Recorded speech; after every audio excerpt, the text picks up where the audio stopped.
pour les prochains jours et cela permettra de sécuriser l'alimentation en électricité de Libreville.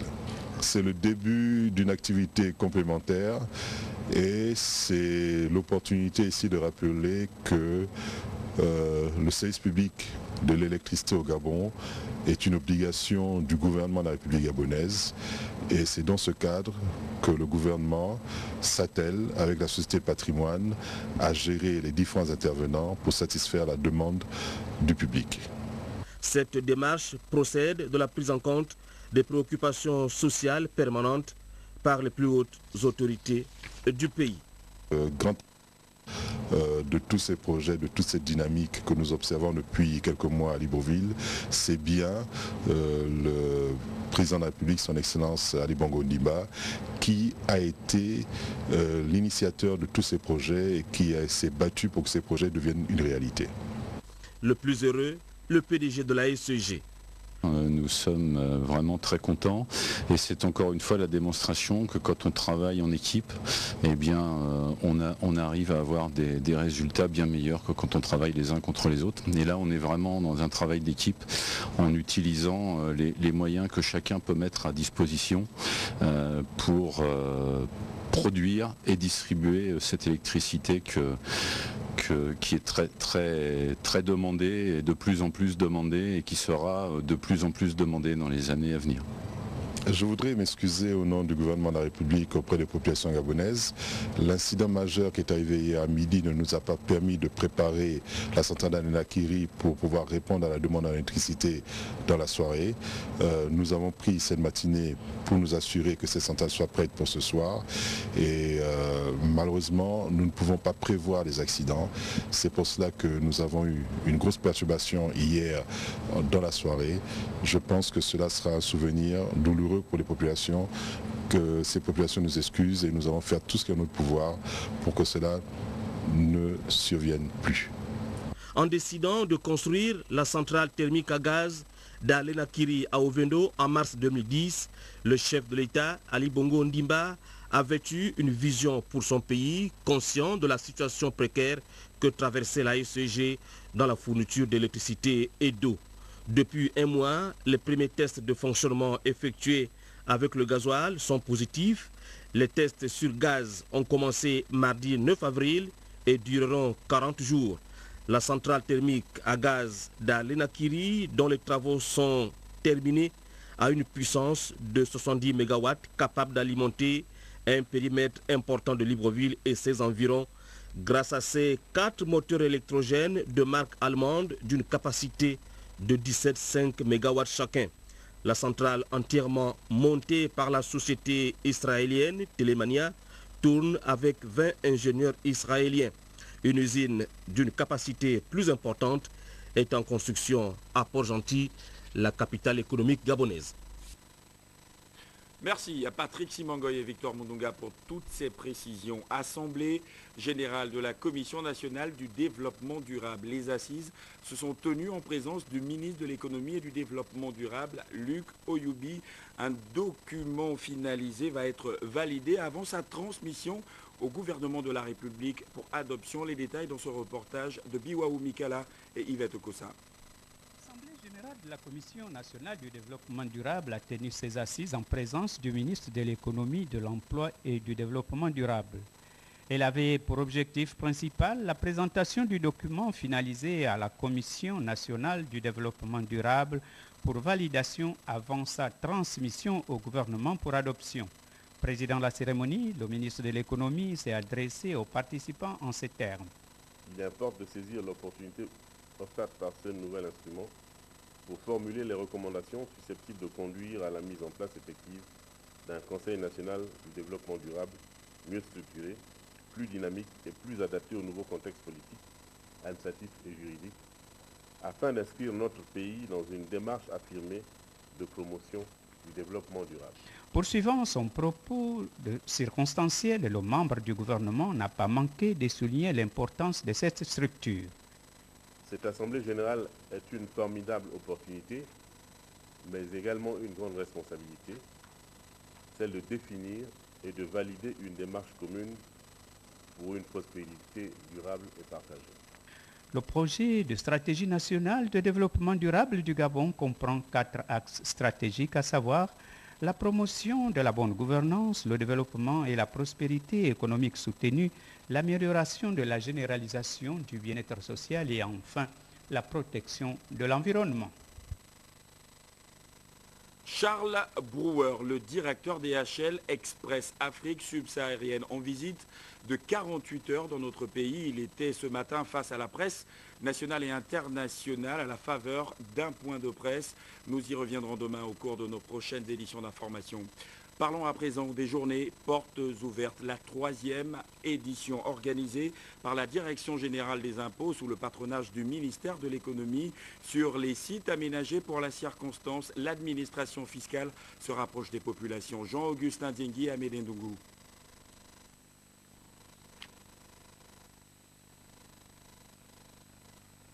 Remplir ses obligations fiscales, c'est sortir de l'informel et être dans la légalité pour un Gabon émergent.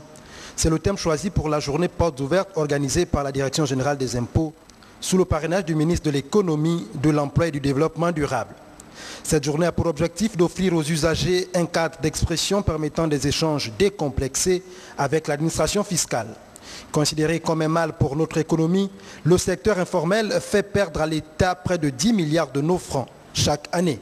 La présente journée nous offre l'occasion d'informer ces derniers qu'en matière fiscale, une activité reste considérée comme informelle aussi longtemps qu'elle ne sera pas déclarée à l'administration fiscale et qu'il suffit pour eux de la déclarer, c'est-à-dire de se faire immatriculer auprès de l'administration pour sortir de l'informel et être dans la légalité pour un Gabon émergent. L'année 2013 revêt un caractère particulier pour l'administration fiscale. Elle marque la fin de la période triennale 2010-2013, durant laquelle nous nous sommes engagés à remplir un certain nombre d'obligations quant à l'aboutissement des réformes engagées par le gouvernement. Des réformes qui visent d'une part la réduction de la pression fiscale par l'élargissement de l'assiette de l'impôt et d'autre part la mobilisation des ressources permettant de financer le développement de notre pays. Le thème choisi cette année s'inscrit parfaitement dans le contexte du plan stratégique Gabon émergent. C'est l'occasion de souligner l'importance que le président de la République, chef de l'État, son Excellence Ali Bongo Ondimba, accorde à la collecte de l'impôt comme moyen de financement du développement. Les réformes initiées par le gouvernement en matière de relance économique ne pourraient aboutir sans une administration fiscale efficace dans l'exécution de ces missions. C'est ce nouveau service public de l'impôt que nous sommes engagés à offrir aux usagers parce qu'il répond mieux à leurs attentes. Dans cette optique, le ministère que nous sommes en train de servir a pleinement adhéré au plan d'action de la Direction générale des impôts. Plusieurs stands ont été érigés à cette occasion sur les sites de Libreville d'Ovendo, où plusieurs experts du domaine fiscal expliquent aux uns et aux autres l'intérêt de payer l'impôt. Visiblement, de nombreux usagers ont répondu présents à cette 3e édition des journées portes ouvertes organisées par la Direction générale des impôts. Luc Oyoubi, le ministre en charge de l'économie, et son délégué Désiré Guédon ont fait le tour des stands érigés pour la circonstance. Sur leur pas, Jean-Augustin Diengui et Amédée Nungu. La présente journée porte ouverte qui a débuté par le marché Momboué, lieu mythique des échanges commerciaux, où règne également le secteur informel, a permis aux opérateurs économiques venus nombreux de discuter avec l'administration fiscale sur les préoccupations majeures de l'heure. Les journées portes ouvertes organisées par les impôts, c'est vraiment une belle occasion pour nous. Nous avons même demandé à la direction générale de se rapprocher des opérateurs économiques sur place à Montbouet afin qu'ils viennent, qu'ils gagnent du temps pour pouvoir s'imprégner de la réalité ou bien du bien fondé, n'est-ce pas, du paiement de l'impôt et de la patente. Il y a d'autres qui ignorent même ce que c'est la patente, ce que c'est l'impôt. Ils confondent tout. Donc il revient à la direction générale à travers les stands et autres de leur expliquer en fonction des questions que chacun va poser, et leur expliquer le bien fondé de l'impôt et de la patente. Je m'engage dans une société en voie de création et j'ai été reçu tout à l'heure. On m'a donné toutes les étapes, n'est-ce pas, à franchir pour pouvoir arriver, n'est-ce pas, à payer mes impôts. Donc, à ce niveau, j'invite tous les Gabonais, tous mes frères, devront, que ce soit salariés ou que ce soit entrepreneurs, à venir visiter ces stands afin d'avoir plus de renseignements sur le paiement des impôts, car c'est une action citoyenne. Malgré son programme bien chargé, le ministre de l'économie, de l'emploi et du développement durable, qu'accompagnait son ministre délégué, s'est rendu sur les différents sites. Ces journées portes ouvertes vont permettre à la Direction générale des impôts de mieux faire connaître à la fois les textes de loi, les procédures, et faire en sorte qu'il y ait une amélioration du recouvrement des impôts. Il y a 3 sites qui couvrent plus ou moins la totalité de la capitale. Et nous pensons qu'avec ces 3 sites, tous les contribuables pourront s'informer pour pouvoir à l'avenir savoir quelles sont leurs obligations et quels sont leurs droits. Après Libreville-Ovendo, des journées similaires seront organisées à l'intérieur du pays afin d'amener les populations à sa propre part de l'impôt. Voilà quelques soucis avec la fin de cet élément. Parlons à présent de la 2e réunion des ministres de la Santé de la CEMAC, la communauté économique et monétaire des États de l'Afrique centrale. Les travaux préparatoires de cette rencontre ont débuté ce matin au Laïko, au Koumé Palace de Libreville, en présence de nos reporters Philika Biyongo et Fortuné Scott Djiba. Pharmaceutique nationale en Afrique centrale, c'est le point d'orgue de cet atelier préparatoire qui réunit les experts de la pharmacie et du médicament de la sous-région. En ouvrant les travaux, le ministre de la Santé, le professeur Léon Zouba, a décliné l'intérêt majeur de ce projet. Aussi ai-je l'insigne honneur de prendre la parole ce jour pour vous exprimer l'intérêt majeur de l'appropriation du projet de politique pharmaceutique commune des pays de la zone CEMAC pour aussi bien les ministères de la Santé de notre sous-région que ceux des départements transversaux.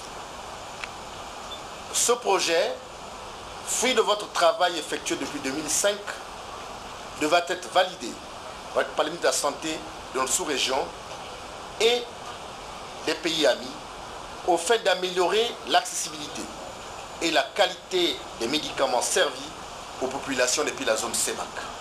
Je souhaite que les échanges de cette journée soient fructueux et viennent enrichir le travail de base déjà réalisé.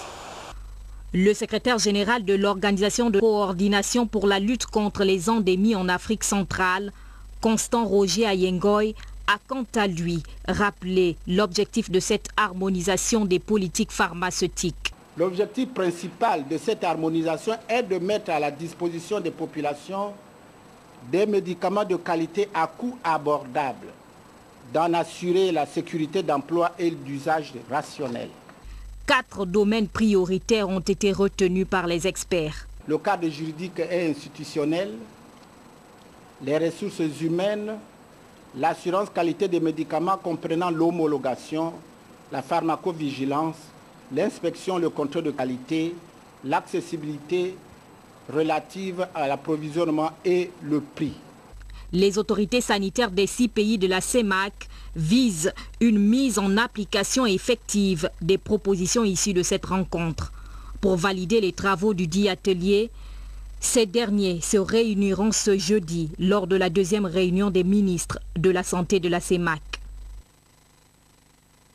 À l'école nationale de gendarmerie, les stagiaires OPJ, officiers de police judiciaire, viennent de bénéficier d'une journée spéciale de pédagogie en face d'eux, craie en main, Sidonie Flore Owe, le procureur de la République, près le tribunal de première instance de Libreville. Détail et explication, chère Annabelle Bongota.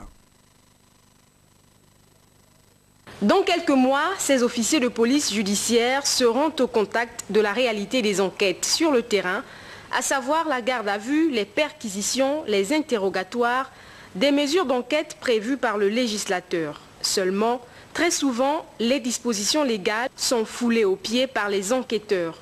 Le directeur des enquêtes ici appelle au strict respect des prescriptions légales. C'est un échange entre praticiens et officiers de police judiciaire en devenir.